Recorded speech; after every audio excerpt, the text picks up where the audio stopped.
අයිබෝන් සුබ දවසක් වේවා. ඉතින් කොහොමද ඔයාලට සියලු දෙනාම ආදරෙන් පිළිගන්න අපේ ඊරු ශ්‍රී ලංකා YouTube channel එක වෙනදා වගේම සුපුරුදු පරිදි. ඉතින් මම හිතනවා ඔයාලා සියලු දෙනාම හොඳින් ඇති කියලා. අද ඇත්තටම වීඩියෝ එකක් කරන්න ආවා ටික දවසකට පස්සේ. තිබු කාර්ය බහුල තත්ත්වෙත් එක්ක වීඩියෝ එකක් ගේන්න හැකියාවක් හම්බුන්නේ නැහැ. ඉතින් අපිට හොඳ ප්‍රතිචාර හම්බ වෙනවා. ඉතාමත් හොඳ ප්‍රතිචාර අපේ channel එකට. ඒ හම්බෙන්න අපි කරන දේ හොඳ හින්දා. අපි කෙනෙක්ට මෝල්ටාවට හෝ යුරෝපයට එන්න ඒ අවශ්‍ය හරි පාර හරි විදියට කිසිම මුදල් අය කිරීමකින් තොරව අපි කරන නිසා තමයි අපිට ඒ තරම් හොඳ ප්‍රතිචාර ලැබෙන්නේ. අපිට ඒ ලැබෙන ප්‍රතිචාර වලට බොහොම ස්තුතියි කියන්න වචන නෑ. අනික වාරයක් ස්තුතියි. ඉතින් ඔයාලා දැනට අපේ යුරෝ ශ්‍රී ලංකා Facebook page එක සහ TikTok channel එක follow කරලා නැත්නම් යන්න channel එක ඒ දෙකත් සහ සම්බන්ධ වෙන්න කියලා ආරාධනා කරනවා. ඉතින් පහුගිය දවස්වල මෝල්ටාවේ අපි අවුරුදු 30 පැවැත්තුණා. සාර්ථක තුන්වෙනි වතාවට කිව්වොත් නිවැරදි.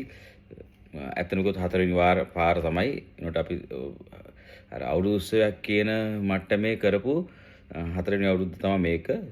තුන්වෙනි අවුරුද්ද ඊට කලින් අපි එකක් කරා. ඒක අපි පිරිසක් එකතු වෙලා නේද කාලා බීලා නිකන් අර සෝදාමයක් වගේ තමයි කරේ. දැන් මේ අවස්ථාවේ අපිත් එක්ක අවුරුදු 30 කරන සහභාගී වෙලා ඉන්න කට්ටිය සහ ඒහා සම්බන්ධ වෙලා වැඩ කරන කවුරුත් ඒ කාලේ හිටියේ නෑ. ඊට ස්වල්ප පිරිසක් තමයි අපිත් එක්ක සම්බන්ධලා ඒ පළවෙනි අවුරුදු 30 දී හිටියේ. නමුත් දැන් අපිත් එක්ක විශාල පිරිසක් අත්වල අරගෙන එකතු වෙලා අපිත් එක්ක ඉන්නවා. ඉතින් මේ පරින්ද ඉතාමත්ම සාර්ථක අවුරුදු 30ක් කරා. හොඳට ගියා වැඩේ. මොල්ට පොලිසියෙන් අපිට සෑහෙන සහයෝගයක් හම්බුණා අවුරුදු 30ට. ඉතින් ඒක කරේ මොල්ට ශ්‍රී ලංකන් කමියුනිටි එකෙන්. මමත් ඒක සමාජිකයෙක් සහ අපේ කණ්ඩායම එකතු වෙලා තමයි කරේ. ඉතින් ඒ හා සම්බන්ධ වෙච්ච සියලු දෙනාටම මේ අවස්ථාවේ අපේ යුරෝ ශ්‍රී ලංකා YouTube channel එක කරා මම ස්තුතිවන්ත වෙනවා.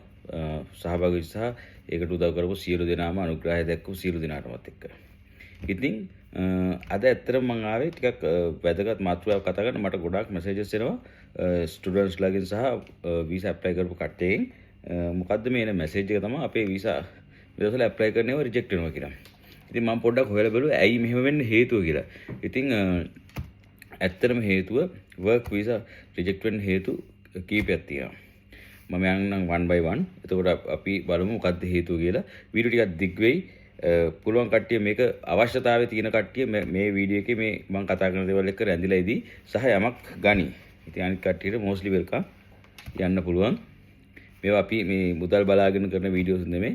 අපිට කාලය කල්පනා කරගන්නට හැකියාවකුත් නැහැ. අපේ තියෙන වැඩ රාජිකත් ඒත් අපිට ෆ්‍රී ටයිම් එකක් හම්බුනොත් මම අනිවාර්යයෙන් වීඩියෝ එකක් දානවා. ඉතින් අපි පටන් ගමු සරලව වැඩි කතා බහක් නැතුව. මොකද්ද මේ වීසා රිජෙක්ට් වෙන්න හේතුව?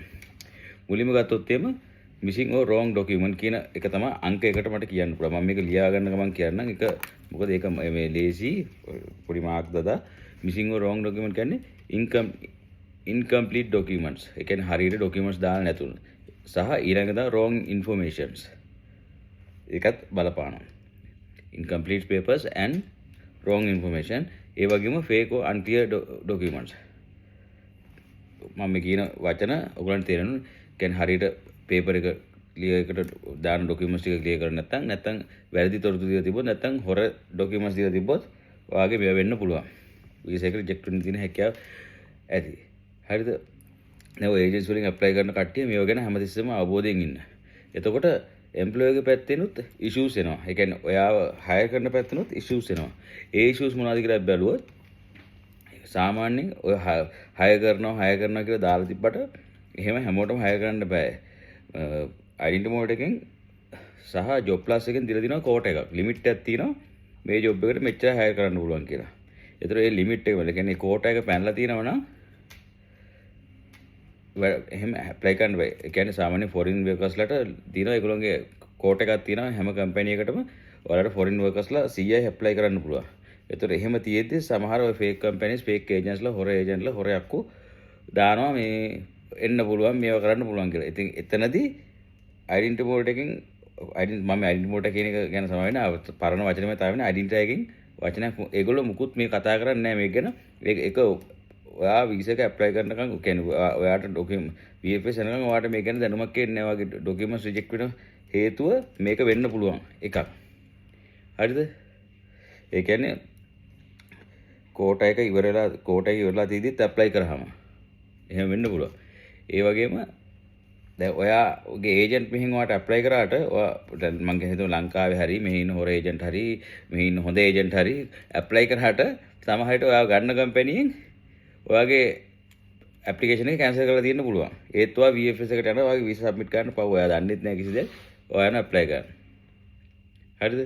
ඒකත් එක ප්‍රශ්නයක්. එහෙම වුණාමත් ඔය ගැටලු වෙනවා. එහෙම නැත්නම් VFS job plus එකේ සහ අනිතා එකේ එම්ප්ලොයර්ව අප්‍රූව් කරලා නැත්තම් ඒකත් බලපානවා. මම මේ කතා කරන්නේ බේසික්ම දේවල් ගැන. එතකොට එම්ප්ලොයර්ගේ පැත්තෙනුත් වෙන්න පුළුවන් හේතු කාරණා තුනක් තියෙනවා. ඒකත් බලපානවා. ඊට පස්සේ ඊළඟ එක තමයි හිතමුකෝ දැන් ඔයා දැම්මා කියලා එයාක්‍රාෆ්ට් ඉන්ජිනියර් කියලා. එතකොට ඔයා දානවා CV එකක් දාලා ඔක්කොම දානවා. හැබැයි ඒගොල්ලෝ මේ ක්ලික් කරගන්න ඔයාට ඒ ක්වොලිෆිකේෂන් තියෙනවද නැද්ද කියලා ඒගොල්ලන්ට හොයන්න ඕන තරම් ක්‍රම සහ විදි තියෙනවා. දැන් LinkedIn වගේ ගොඩක් ප්‍රොෆයිල්ස් චෙක් කරන්න පුළුවන් සෝසස් තියෙනවා. ඒ වගේ තැන් වලින් ඔයාව ඒගොල්ලන්ට අයිඩෙන්ටිෆයි කරගන්න පුළුවන්. ඇත්තටම පුළුවන්. ඒතකොට රෝං ක්වොලිෆිකේෂන් දුන්නොත් එතනත් ප්‍රශ්නයක් වෙනවා ඔයාගේ වීසා එකක් රිජෙක්ට් වෙන්න. හරිද? ඊට පස්සේ එක තමයි ඔයාගේ එක්ස්පීරියන්ස් එක. ඔයාගේ CV එකේ දාලා තියෙන එක්ස්පීරියන්සස් එක ඔයාගේ වයස ඒ ඔක්කොම එක හරියට ටැලි වෙලා ඒ ඔක්කොම ඒගොල්ලන්ට තීරණුත් එහෙම වෙන්නේ නැහැ කියලා එතනත් වෙනවා. ඒකත් බලපානවා. ඒ වගේම තමයි නම්බර් 1 මේක කියන්න ඕනේ අනිවාර්යෙන් ජොබ් එක ඔයාගේ ප්‍රොෆයිල් එකට මැච් වෙන්නේ නැත්තම් අනිවාර්යෙන් ඔයාව රිජෙක්ට් වෙනවා.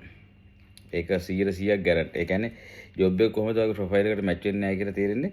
හිතමුකෝ උඩින්ම ඔයාගේ CV එකේ තියෙනවා මම වැඩ කරලා තියෙනවා සේල්ස් ඇසිස්ටන්ට්. යට එනකොට ඔයා වැඩ කරනවා මේ හිතමුකෝ නර්සින් හරි එක්කෝ ෂිප් එක මොකක් හරි වගේ ලොකු මොකක් හරි පොසිෂන්. එතකොට ඔයා එකම පාත් එකෙන් නෙමෙයි කියලා සමහරට ඒක ඇත්තම දෙයක් වෙන්න පුළුවන්. ඒනොට ඒක මේගොල්ලන්ට ඩවුට් එකක්. ඒ වුණොත් එහෙම වෙන්න පුළුවන්. ඒක වෙන්න පුළුවන්. හරිද? ඒකත් එක හේතුවක් ඔයාගේ වීසා එක රිජෙක්ට් වෙන්න. ඒ වගේම අනිත් එක තමයි ඉමිග්‍රේෂන්. ඒ කියන්නේ ඩෙන්ටිටි වලට හිතන්න පුළුවන් තව එක හේතුවක් තියෙනවා. your job is not genuine. ඒ කියන්නේ ඔයාට මේ ඔෆර් කරලා තියෙන ජොබ් එක ඔයාගේ එම්ප්ලොයර් සමහරට මේක බොරුවක්. ඒ කියන්නේ ඔයාව අර මිනිස් ජාවාරමක් වගේ මෙහෙට ගෙනල්ලා ඒක තමයි ගොඩක් වෙලාවට මෙහෙ වෙන්නේ. ගෙනල්ලා මේ ඇවිල්ලා කාඩ් මාරු කරලා ඒ වගේ එක්ස්පීරියන්ස් අපිට ඕනතරම් මේ රටේ දකින්න අහන්න දිනවා. මේ සාමාන්‍යයෙන් එහෙම හේතුවක් වුණොත් ඒක ඒගොල්ලන් ඩවුන් වුණොත් ඒකත් මේ වෙනවා. හරිද? ඒ වගේම අනිත් එක තමයි your stay purpose is unclear. ඒ කියන්නේ සමහර විට ඔයා මේ වීසා එක හදාගෙන වෙන රටකට යන්න එනවද කියන සැකේ ඒගොල්ලන්ට ඩවුට් එකක් එන විදිහට ඔයාගේ ඩොකියුමන්ට්ස් වලින් දැනුනොත් ඔයාව රිජෙක්ට් වෙන්න පුළුවන්. අනිත් එක ඒ වගේම කියන්න ඕනේ ඊට කලින් ඔයා වීසා ඇප්ලයි කරද්දී රිජෙක්ට් වෙලා තිබ්බොත්. ඒ කියන්නේ ඒකට එක්සැම්පල් කිව්වොත් ඔයා කලින් යුරෝප් රටක ඉඳලා ඕවර්ස්ටේ ඉඳලා හවු වෙලා ගියා නම්. හරිද? ඒ කියන්නේ හිතමුකෝ දැන් මොකට හොව වෙන රටකට ෆ්‍රාන්ස් ජර්මන් කොයි හරි රටකට එන්න ඇවිල්ලා ඉඳලා වීසා නැතුව ඉඳලා ඉමිග්‍රේෂන් වලින් රිපෝට් කළා වගේ ගිහිල්ලා ඒ රෙකෝඩ්ස් වලට ඒගොල්ලන්ට කොහොමද ඔයගොල්ලෝ ට්‍රැක් කරනවා. එතකොට ඒ වගේ වුණොත් මේ වීසා එක රිජෙක්ට් වෙන්න පුළුවන්. ඒ වගේම ඔයාගේ කලින් වීසා එකක් ඇප්ලයි කරලා රිජෙක්ට් වෙලා තිබ්බොත් ඒ ඉන් ඩීටේල්ස් ඔයාගේ මේ ඔක්කොම වීසා ටික 100% චෙක් කරනවා. ඒකත් එකක්. දෙක කලින් මේ ෂෙන්ගන් රටවල් වල ඔයා මොන හරි රූල්ස් ඇන්ඩ් රෙගියුලේෂන් වලට අගේන්ස්ට් ගිහලා ඔයා වැරදි වැඩක් කරලා තියෙනවා අපරාධම දෙයක් කරලා තියෙනවා ඔයාට වීසා එක හම්බෙන්නේ නැහැ. ඒකත් එක හේතුව. මේක මම කියන දේ පොඩ්ඩක් හොඳට අහගන්න. මොකද පොඩ්ඩක් වීඩියෝ දිග වෙයි උනට මේවා තමයි හේතුව. ඊට පස්සේ හෙල්ත් ඉන්ෂුරන්ස් ඔවත් බලපානවා. දැන් උදාහරණ ඉන්ෂුරන්ස් එක හරියට මැච් වෙන ඩේට් වලට ටැලි වෙන විදිහට ඉන්ෂුරන්ස් එක දාලා තිබ්බ නැත්නම් එතන ප්‍රශ්නයක් එනවා. ඒකත් බලපානවා. ඊට පස්සේ එතනින් හරි ගම දැන් ඔය ටිකට අමතරව අලුතෙන් මෝටර් වල දාලා තියෙන ඩිපාචර් කෝස් ප්‍රී ඩිපාචර් කෝස් කලින් ස්කිල් පාස් කියලා ආවා. ඉතින් ඔය වගේ හේතු මත තමා ගොඩක් වෙලාවට මේ වෙන්නේ. එතකොට මේක සරලව අවසාන වශයෙන් දැන් මම විග්‍රහ කරපු දේවල් වලට මට කියන්න ඕනේ. ඉතින් මේකේ අවසාන සමරියක් විදිහට මම කියනවා හරිය ඩොකියුමන්ට්ස් ටික නැතිකම එම්ප්ලොයි එකේ තියෙන දුර්වලතාවය සහ අලුතෙන් ඇවිල්ලා තියෙන මොකටවට ඇවිල්ලා තියෙන රූල්ස් මේ තුන හේතුව මත තමයි ඔයාගේ වීසා එක රිජෙක්ට් වෙන්න පුළුවන්. එතකොට ඊට අමතරව කියන්න ඕනේ ඔයා මොකටවට වීසා එක අප්ලයි කරනකොට ඔයා මේ දාන හවුසින් කොන්ට්‍රැක්ට් එක සහ ඔය දාන ඕන ඩොකියුමන්ට්ස් ටික ඔයගලන්ට මම අනන්තවත් කියලා තියෙනවා. යන්න ගයිඩ්ලයින්ස් බලන්න ඩෙන්ටිටි එකේ තියෙන මොනවාද ඕන ඩොකියුමන්ට්ස් කියලා. ඒව හරියට මේව ගන්න සමහර කට්ටිය දැන් මේ ඊයේ වෙලද මට කීප දෙනෙක් කතා කරාම ඇප්ලයි කරලා තියෙනවා හවුසින් ඔතොරිටි එකට නොටි සයින් කරලත් නැහැ මුකුත් නැහැ. එනතෝ ඔහේ යවලා. ඉතින් මෙහෙන් යවපු එකත් හරකා එහෙන් ගත්තේ කියලා ඉතින් මට කියන්න තියෙන මේ වචනේ තමයි. මොකද අපරාධ සල්ලි ඉතින් ඔයාලට සල්ලි තියෙනවා නම් එහෙම වියදම් කරන්න ප්‍රශ්නයක් නැහැ. එහෙම කරන්න. මේ ඉතින් අපරාධ ලක්ෂ ගාණක් නාස්ති වෙනවා. ඉතින් වෙලා වීසා එකක් රිජෙක්ට් වෙනවා. මොකද ඔය මෙහි ඉන්න සහ ලංකාවේ ඉන්න ඒජන්සි අයියලා අක්කලා නංගිලා මල්ලිලා වැඩේ වෙන්න කලින් කොහොම හරි බලන්නේ කුට්ටිය කඩන්න. ඉතින් ඒ කුට්ටිය කැඩෙනකොට වැඩේ උන් නැත්තම් ඒගොල්ලෝ ගොඩක් සතුටුයි. වැඩේ වෙනවට සතුටු කට්ටිය ගොඩක් අඩුයි. මොකද වැඩේ වුණොත් මෙහෙට ආවට පස්සෙත් ඕගොල්ලෝ කියන කතන්දර සහ ඕව අහන්න වෙනවනේ. ඉතින් අර වීසා එක රිජෙක්ට් වෙන මං කියන්නේ ඒගොල්ලෝ වීසා රිජෙක්ට් වෙන වැඩ කරනවා කියලා. ඒගොල්ලන්ට ඒක දිගටම බිස්නස් එක කරන්න බෑනේ. වැඩේ වෙන්න කරනවා. හැබැයි ඉතින් ඕගොල්ලෝ පොඩ්ඩක් ස්මාර්ට් වෙන්න ඕනේ. මිනිසුන්ට කාට වුණත් සල්ලි දෙන්න කලින් වැඩේ තියෙන සත්‍ය සහ අසත්‍යතාවය ගැන හොයලා බලන්න. මොකද ඔය මම අර කිව්ව හවුසින් ඔතොරිටි ප්‍රශ්නේ ඒ වෙලාවේ හරි බේසික් දේවල්. ඉතින් ඒ වගේ දෙයක්වත් චෙක් කරගන්න බැරි නම් මේ ඉන්ටර්නෙට් එකට ගිහිල්ලා මේකේ තියෙන ඩෙන්ටිටි එකේ තියෙන මේ ප්‍රොටෝකෝල් එක චෙක් කරලා බලලා මේ වීසා එක ඇප්ලයි කරන්න මේ දේවල් තියෙන කන්වර්ට් එකේ ඇත්තට මේ වගේ රටට එන්න එපා. මොකද හරියට ඒ ඩීටේල්ස් බලන්න. මොකද ඔයගොල්ලෝ වේදම් ගන්න ඔයගොල්ලන්ගේ සල්ලි සහ සමහරට ඔයගොල්ලෝ ළමයි නම් ස්ටුඩන්ට්ලා නම් ඔයගොල්ලන්ගේ අම්මලා තාත්තලාගේ දුක් මහන්සියෙන් හම්බ කරපු සල්ලි ඒව නාස්ති කරලා කාගවත් කියන්නේ මොකද ඇත්තටම වීසා රිජෙක්ට් වුණොත් ඒක සීරියස්යක් වක් කියව මම කියන්නේ ඒජන්ට් දෙන්න ඕනේ. හැබැයි ඒජන්ට් නොගෙනින්නත් බෑ. මොකද ඒජන්ට් එයාගේ වැඩේ කරලා කීයක් හරි ගන්නවා ඇති. හැබැයි වීසාකට ඇප්ලයි කරන ඔයා දැනගන්න ඕනේ ඒක 100%ක් හරියටම බලා ගන්න. ඉතින් ඒක අනිවාර්යයෙන්ම අංකයකට ඉතින් හරිම සාර්ථකයි. අපි පහුගිය ටිකේ අපි කරපු වැඩ අපේ ගොඩක් දේවල් සාර්ථක වුණා. අපි රුමිනේ ඉඳන් ගොඩක් කට්ටියට ජොබ් හොයලා දුන්නා. ඒගොල්ලෝ වැඩ පටන් ගන්න තියෙනවා. සමහරු ඇවිල්ලා වෙන තැන් වලටත් මාරුණා. කමන්නේ ඒක හොඳයි. තමගේ දක්ෂතාවයත් එක්ක අපි සෙට් කරා, අපි ફોකස් කරා, තැන් වලට බාර දුන්නා. ඒගොල්ලෝගේ මාර්ග හොයාගෙන ගියා. ඒක තමයි වෙන්න ඕනේ. ඒක තමයි කියන්නේ එකම දේ රැඳෙන්නේ නැතුව හොයලා ගිහිල්ලා වැඩේ කරගන්න පුළුවන් නම් අපි ඒවත් පිටිපස්සේ ගයිඩ්ලයින් වල අපි සපෝට් දුන්නා කරගන්න ඕනේ දේවල්. ඉතින් ඒවත් එක්ක මේක කරා. ඉතින් ඒ වගේ BMW එකට අපි දැම්ම කීප දෙනෙක් එතන ඒගොල්ලෝ ෆ්‍රී ඔෆ් චාර්ජ් ඒගොල්ලන්ගේ වැඩසටහන ඒගොල්ලෝ හරියට කරගත්තා. ඉතින් හරි සන්තෝෂයි. ඉන්දියන් එක්කෙනෙක් සහ ලංකාවේ දෙන්නෙක් හොඳ පඩියක් එක්ක. ඉතින් එතනත් ඒ වැඩේ යනවා. ඉතින් ඊට අමතරව කියන්න ඕනේ අපිට මේ හම්බෙලා තියෙනවා තව රැකියාව වේකන්සිස් මම හිතන්නේ 5ක් විතර. ඒකට ලංකාවේ වෙන්නත් පුළුවන්. මම තාම ඒ ගැන අධ්‍යයනය කරන ගමන් ඉන්නේ. මොකද අපි රුපියලක්වත් මේ සඳහා අය කරන්නේ නැත. වගකීමෙන් කියනවා අපි යන ගණන් ඔක්කොම කියනවා මෙච්චරයි යන්නේ මෙච්චර යන්නේ කියලා. කිසිම අමතර ගාස්තුවක් කායෙන්වත් අය කරන්නේ අපි වර්ක් පර්මිට් එකට යන 600 සහ ඔයගොල්ලෝ මේව කරගෙන යනවා. මොකද මේවා ඔයගොල්ලන්ට සෙට් කරා කියලා අපිට ඔයගොල්ලන්ගෙන් කිසිම ලාභයක් සහ රුපියලක්වත් අවශ්‍ය නැහැ. මට මේ ඈතකදී කීප දෙනෙක් කතා කරලා කිව්වා ඔයා ඔය වැඩේ කොහොම කරන්න එපා. මේ අයියෝ සල්ලි ගන්න නැති කියලා. ඉතින් ඇත්තටම මට එහෙම අවස්ථාවක් නැහැ. මොකද ඒක එහෙම සල්ලි අරගෙන කරනවා නම් අද වෙද්දි මම මේ රටේ තට්ටු පිට තට්ටු ගෙවල් ගහලා කරන්න පුළුවන් දේවල් මට කරන්න තිබ්බා මේ අවුරුදු 5 ඇතුළත. ඉතින් එහෙම අවස්ථාවක් නැහැ. මොකද හේතුව හැමෝමත් එක්ක hinaවෙන් සුහදව කරන්න පුළුවන් හැමදේම අපි කරනවා. මම ගැන වර්ණනා කරන්න කැමති නැහැ. හැබැයි අපිට හැකි හැම මොහොතකම අපි උදව් කරනවා. ඇග්‍රිකල්චර්ස් වර්කර්ස්ලාගේ 5 දෙනෙක්ට විතර වේකන්සිස් තියෙනවා ඉස්සරහට.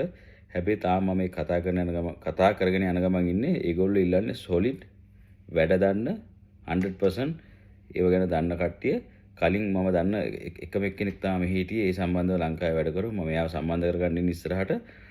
මොකද මම කැමති නැහැ එයාව සම්බන්ධ කරගන්න කියන්නේ එයාගෙන් ඔය සම්බන්ධව තියෙන එක්ස්පීරියන්ස් මොනවාද ඔකට ඕන දේවල් කියලා පොඩ්ඩක් දැනගන්න. මොකද මාත් එක හිතවත් මේ රටක පුද්ගලෙක් කවුරු හරි කෙනෙක්ව මට විශ්වාසයෙන් හොයලා දෙන්න කියලා කියන්නේ.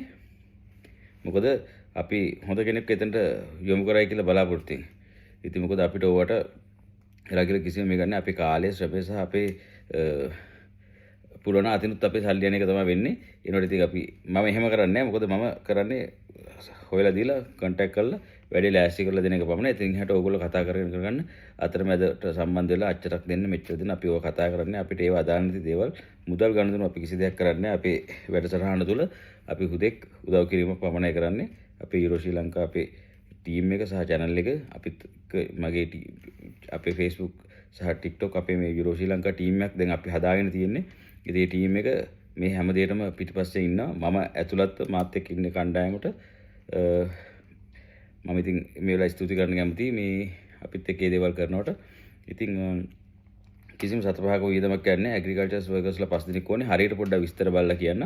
ඒ වගේම රුමිනියා ඉන්න ඔයාලා මගෙන් නැවතත් මෙසේජස් දදා අහනවා කොහොමද එන්නේ කියලා. ඉතින් එන්න ඕන විදිය ඔක්කොම දාලා තියෙනවා. හැබැයි දැන් කවුරු ඉස්සරහට මොකටවත් ප්‍රී ඩිපාච් එක කරන්න ඕනේ. සහ රුමිනියා එන කට්ටියට ඔයගොල්ලන්ගේ ID එක අනිවාර්යයෙන්ම ට්‍රාන්ස්ලේට් කරන්න ඕනේ. මම කීප දෙනෙක්ටම කියලා තියෙනවා ඒක කරන්න කියලා. මේ අපේ ආපු මම වීඩියෝස් දැකලා ආපු කීප දෙනා කියන්නේ කට්ටියට ඒගොල්ලෝ ඒ වැඩේ හරියටම කරගත්තා. කරගෙන ඒගොල්ලෝ වීසා වලට දාලා තින්නේ. ඉතින් ඒ වගේම අලුතෙන් ඉන්න කට්ටියට මට කියන්න තියෙන්නේ ඔයාලා අනිවාර්යයෙන්ම ඒවා හරියට බලලා කරගන්න නැත්නම් ඉස්සරහට මේ වෙන්න වෙනවා. මොකද ඒ වගේම ඔයගොල්ලෝ රුමේනියෙන් එනකොට එන්න ඕන මුදල් හරි ප්‍රමාණය අරන් එන්න. මෙහෙ ඇවිල්ලා ඔයගොල්ලන්ට කවුරුත් උදව් කරන්නේ නැහැ. එක දවසක් දෙකක් බලයි තුන්වෙනි දවසේ අමාරුයි. මොකද හැමෝම රැකියාවලට ඇවිල්ලා හැමෝම තම තමන්ගේ ජීවිතවල ඉන්නේ.